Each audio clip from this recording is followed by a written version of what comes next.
Two powerhouses that once dominated the European game. One is riding high, still up there, arguably stronger than ever, and the other has been a sleeping giant lost in the wilderness, but has the look of a club that's ready to go again. Is this the resurgence of Nottingham Forest?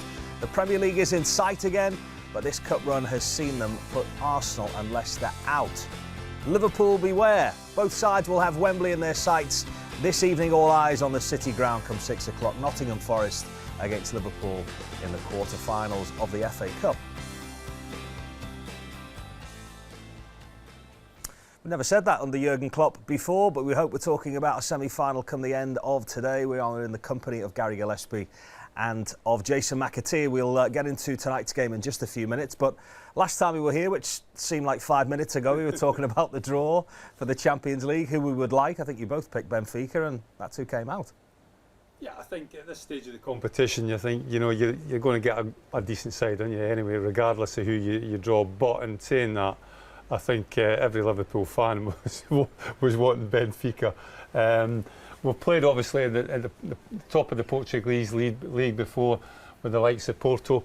So it's an ideal draw for us, I think. But in saying that, you still got to go and get the result. And it's, you know, at this stage of the competition, it's never easy. Golf. John Aldridge, yeah, and a few pints. That's what I thought. Everything ticked every box for John Aldridge. Ticked every box, didn't it? Benfica came out. And I was talking to John before the draw, and he was praying for Benfica. Obviously, he's got ties to Portugal, hasn't he? It's his second home at the minute. So, yeah. But I mean, on paper, I think the last twice we've drawn them as well. At this stage, I think we've gone on to win the competition, haven't we? So that's a good omen. Good omen, isn't it? Yeah. Mm. But I was going to say, listen, in all seriousness, you know, you draw Benfica, which is the one all the fans would want, because it stands out with Villarreal, possibly the easier games of the round. But at this stage of the competition, where nerves play such a part, and you can smell the final in Paris, you know, they'll certainly be up for it, and they'll certainly give us a good game. But I think if Liverpool bring their A game, you know, there's no comparison between the two teams. The fact that it's Anfield in the second leg is always a bonus. Also the big bonus. It was a slight surprise they put Ajax out as well. A great scheme of things. Shouldn't have done.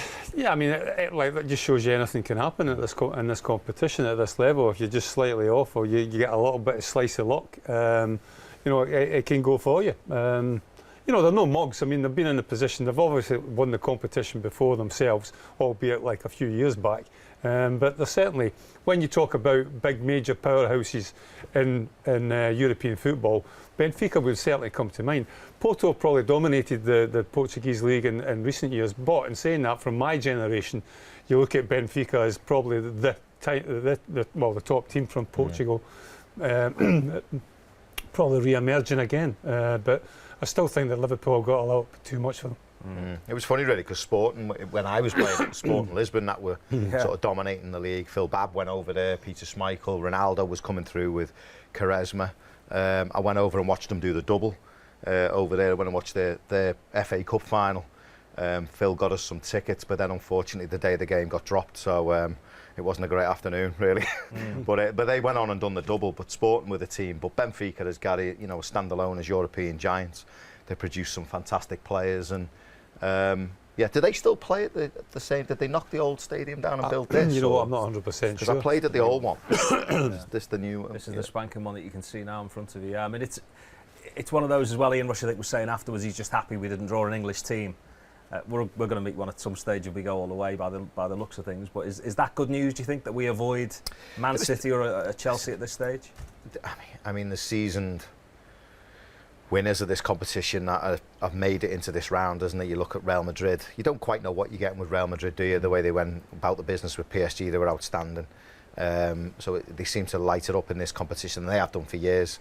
And then you look at Bayern, they're always around the semi-finals and final, aren't they? And obviously we see Manchester City as a threat, obviously.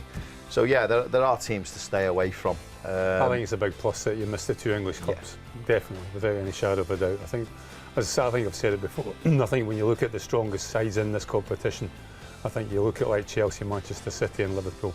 You know, Manchester City are like strong favourites for this competition anyway, so you want to stay away from them. But you know, yeah, I think it's a perfect draw for us. Right, let's get some reaction to the matchup with Benfica now. Jordan Henderson won't be listening to any talk about a favourable tie against the Portuguese side. He and his teammates know this will be another really stiff test to overcome. Benfica will obviously be another difficult opponent. Knocked Ajax out of the last round, who I think were unbeaten up until that point. So away from home as well, the one. So yeah, it'll be a tough test for us again. But it always is in the Champions League, especially in the knockout rounds. The second leg will be at home. That's a nice little bonus, isn't it? Knowing that whatever happens in Portugal, you've got a leg at Anfield to come back to.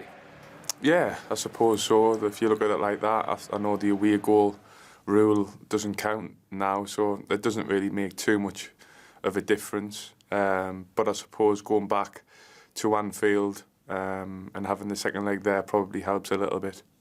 It's the fourth time in 5 seasons you've reached the quarterfinals of the Champions League. How much does that experience help once you get to this business end of the tournament? Yeah, I mean, a lot of us have experienced big Champions League games over the last few years for sure. But we know they're never easy. We know that there'll be always tough opponents who will give everything. And so we need to be at our best if we want to go through to the semi-final. Yes, we park that one for now because we have another semi-final in sight this evening. So let's turn our attentions to matters over at the City Ground, and to get us in the mood, we thought we'd list a local lad to give us the lay of the land and to save on travel expenses too. Jermaine Pennant is pitchside for us, but first Mark Benstead. Thank you, gents. Yeah, incredibly, it has been 23 years since these two sides last met, but there was a stage when they were constantly going head-to-head, and a point when they dominated European football. Between 77 and 81, these two teams basically shared the European Cup. 3 wins for Liverpool, 2 wins for Nottingham Forest during that period. They were the very best in the business. They also, of course, went head-to-head in League Cup semi-finals, FA Cup semi-finals at the end of the 80s. Today, it is a place up for grabs in the FA Cup semis and a trip to Wembley. Man alongside me knows what it's like to play at the National Stadium. I'm playing an FA Cup final, Jermaine Pennant. He knows what it's like to play here as well. He's from this neck of the woods. First and foremost, how big a day is this for Forest? This is a massive day for the players, for the fans, the whole club, for the community, for the Nottingham City itself. They'll be up for it. The atmosphere is going to be absolutely rocking. Like you said, it's a rivalry, these two. The domination in the 80s. So it's going to be a good game, and especially with, like I said as well, knocking out 2 Premier League teams. Obviously, it's a better opposition with Liverpool than the Leicester and the Arsenal, but they will still, go into this game thinking that they've got a chance, especially at the City Ground. Yeah, give us an idea. Forest still consider themselves a big club, don't they? This is where they see themselves playing. They should be playing teams like Liverpool. They shouldn't be in the Championship. This is a big occasion. Yeah, I've always said this is a massive club, and I've always been one, not because I'm from Nottingham, but I've always been rooted to them to see them get back in the Premier League, because they, the facilities, they can do it, the football side, they can do it, the city and the atmosphere can definitely be amongst the top teams in the Premier League with going for atmosphere. So I feel they should be, and hopefully one day get back into the Premier League. You mentioned those wins against Arsenal and Leicester here. How worried should Liverpool be today? I think they should be worried. FA Cup, this term stage of the competition, no team's going to be easy. They're all going to go in there, with all sorts of optimism and belief that now, they may feel that Liverpool might be fielding a weaker team. So I think, it's going to be an interesting game, and one that Liverpool should not take lightly, for sure. Just finally, you know what it's like to be at this stage. Wembley's in sight. How do you deal with this as a player? How do you kind of let it lift you, not kind of pile pressure on you? It's hard because, like I said, you've got Wembley. If you win this, you're into the Wembley stages. But at the same time, you've got to just take it as another game. But the players are very professional. They've been in these kind of situations before, so it'll be nothing new to our boys. But I guess the Forest lads, it's going to be a little bit different. I think it's a little bit more spicy. I think they want to showcase playing against Liverpool. They're going to, take in the moment. So it's going to be a really good time. I'm really looking forward to it. Great stuff, Jermaine. Yeah, more from Jermaine through the course of the programme. The sun is shining, the scene is set. We'll bring you team news and more build-up as part of Matchday Live later today. Yeah, we couldn't talk about romance without having Jermaine Pennant involved somewhere along the line today, but great to see his face alongside Mark. Let's talk about the manager, because he's the obvious link, isn't he, Gary? He's a manager that's caught the imagination, young, trendy manager that really got his route through Liverpool, a great success with the England youth teams as well, and he's hit the ground running since he's gone to his new club as well. Certainly, I was down there at the beginning of the season, actually doing a game with Steve Hunter. I think it was the under-18s, and it was just like more or less the same time as they were going through that really sticky spell at the beginning of the season, and there was a little bit of doom and gloom about the training ground, but he's certainly come in, and I think it's 4 losses that they've had in something like 20 odd games or something like that. It's been phenomenal, their rise, and they're on the verge of maybe like pushing for the playoffs to maybe to get promotion, but I think he's still got quite a bit to do. But you look at the job he did at Swansea, I think he was a little bit unfortunate to lose his job, to be quite honest with you there. And then you go back to obviously his early history with what he started at the academy in Liverpool, and then went on to great things with, I think it was the under-17s, wasn't it, England under-17s. And you look at the quality and the squad of that young group of players now getting established in Premier League sides. So he's got something. And I think all credit to him. He's done a really, really good job at Forest, and as I say, really got them going. And because they were looking as if they were going to struggle this season in the Championship, and at one stage it was certainly looking like relegation, but he certainly lifted them up. His forte's been working with the youth, hasn't it? And obviously he's progressed into the first team at Forest. It's good to see Forest actually have a bit of stability, and you really think that they've thought, although Chrissy probably was a little bit unfortunate to lose his job, they've really thought about this manager moving forward, maybe gone back down to youth, bringing in some youth players, which they have a great sprinkling of them, and then taking Gardner from Manchester United, who's playing really, really well for them. And he puts it down to, Steve Cooper's coaching. He was meticulous with what he was doing. I was reading about him this morning, actually. He was asked, Gareth Southgate asked him to do all the stuff on Colombia when they played in 2018. That would win the World Cup, wouldn't it, in Russia? And he was meticulous with his preparation, and he flew over to Russia to give him everything. They went through on penalties, but they were saying how thorough he is, with his understanding of the game, and everything he does, his preparation for the match, and you just feel he will be like that. And plus he's got the added thing, what you said, of the relationship he had with Liverpool coming through the academy here. So he'll be desperate to get one over on Liverpool, and there'll be no stone unturned when it comes to preparation from Steve Cooper. Isn't it nice that we're talking about 2 managers like we were with Mikel Arteta at Arsenal? Somebody that comes in, is able to inflict his personality on the team, like Jason says, had great records. He's worked with virtually all of the great young players, hasn't he? Raheem Sterling, Phil Foden, those kind of players, Sancho as well. And now he's getting the chance to do that at Forest, and he's making a big impact with the youngsters there too. Yeah, I think there's only so much you can do at youth level, and then, it whets your appetite, doesn't it? But this is where he wants to be. He wants to be a manager, he wants to be the head honcho of a major football club, and let's face it, certainly going back to my day, like in the old First Division, Forest were right up there with the top sides. To think that this small little club from Nottingham has won the European Cup twice is a phenomenal kind of achievement for them. But they were a big top club side, and he obviously wants that job. He wants that pressure. And good luck to him. I think he's doing a fantastic job. Hopefully they can get up. His name was touted about Premier League level Palace, as well, was it? Palace? Yeah, Palace were desperate. I think he was first on their list, but he's obviously opted for Nottingham Forest, and I think you get a bit more licence there, don't you? You're out the limelight a bit more, aren't you? His dad was a referee. His dad actually sent me off. He sent me off. I went. It was a professional foul. Did they have them back when you were playing? Yeah, they did, yeah. It was literally the introduction of the professional foul. I think it was Vassell's. I was playing at Leicester for Coventry in my second spell at Coventry.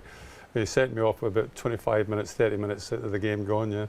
It done me a favour actually, because I was blown through my backside, to be quite honest with you. Mike Marsh should take some credit as well for the career that Steve Cooper's had. He worked with him extensively in England and then at Swansea as well. Swansea, yeah. Where Liverpool are concerned today, they do have a slight problem at right back, do they not? With obviously Trent plays nearly all of the games, but that identity and how it changes today. Who plays in that position? Is it a James Milner? Is it a Joe Gomez? What do you think he'd be tempted to go with today, the manager? Conor Bradley as well, let's not forget Conor. I think he'll go with a bit more experience. Joe done himself no harm. The last time out he played right back, didn't he? And I thought he'd done all right. He's got bags of pace. He's still trying to get into his favourable position, but obviously Canate and Matip and obviously Van Dijk's performances are keeping him out, which you can understand. He's going to want to play. He's going to want to play anywhere. That's what you do when you're in that position. There's an argument for James Milner to play there, of course there is, because he's played there plenty of times, but I personally think Joe Gomez will get the opportunity today. Yeah, it's a difficult one, isn't it? because you got the experience and the know-how of obviously Milner. But in saying that, the more natural kind of decision would be to put Gomez in at the right back. I think he struggled when he first came back. I think he struggled. He'd lost a couple of yards of pace, and I mean a couple of yards of pace. I mean, that's understandable. Like about the extent of the injury was. The last couple of games that I've seen him come in, he looks as if he's got that back, and that was one of his big attributes. That was one of his really big strengths, and his composure on the ball as well. He won't give you the same going forward as Trent Alexander-Arnold, but defensively, very, very sound, and he still can offer you, something going forward. I think Gomez will play. Okay, well, before we wrap up this preview, let's hear from the boss, who's eyeing not just the return to Wembley, but a repeat of the celebrations there. But getting past Nottingham Forest will be no mean feat. They have an incredibly important game against Nottingham. My first time there. I know Nottingham only from when I was a kid as Robin Hood. I always thought, how would it look there? Probably no time for sightseeing, but still looking forward to it. I want to have a team and Nottingham who's fresh enough physically and mentally for the game and really is going for it. They didn't have an easy way yet, but they made it. One important game on Wednesday against Queen's Park, are close enough to think about promotion again. So our former LFC coach is doing obviously a proper job there, and so another reason why it's a special game. And if we rotate, and I really don't know it in the moment, then it's just to have the best team possible for this specific game on the pitch. And after the celebrations of the EFL Cup final at Wembley, how hungry are your players to get back to Wembley again? Because you're only one game away from the semi-finals at Wembley.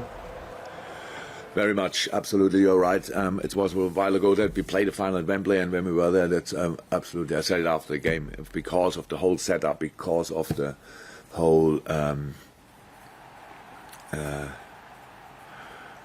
the atmosphere and everything what the people created, it was no difference to the Champions League final. So it's a big final, we know that. Actually, we always wanted to go there, we just never made it. But it's a fantastic opportunity, that's absolutely true. Only problem we have, Nottingham and probably another team we would theoretically face in the semi-final, want to do the same. Because it's nice to play the semi-final at Wembley, absolutely nice, but actually the real deal is then a few weeks later. So, yeah, of course, we smelled it and we want to have it again. Yes, we certainly do. That is all from us at the moment. Thank you, gentlemen, for your company. More of the same when we get back here at 5 o'clock. Yeah, we'll be back in this studio over on LFC TV and LFC TV Go with Matchday Live. We'll hear from both bosses as well as more from the skipper. And also Jermaine Pennant at the City Ground. We're live from 5 for an hour's build-up. Then from 6 o'clock, it's on to the match. And we'll have live audio commentary from Steve Hunter and Neil Mellor. We'll take you through every kick of the game, and come full-time around 7, depending on extra time and possibly penalties. Let's hope not. You'll find us back here with all the reaction from that game. Thanks for watching, and bye for now.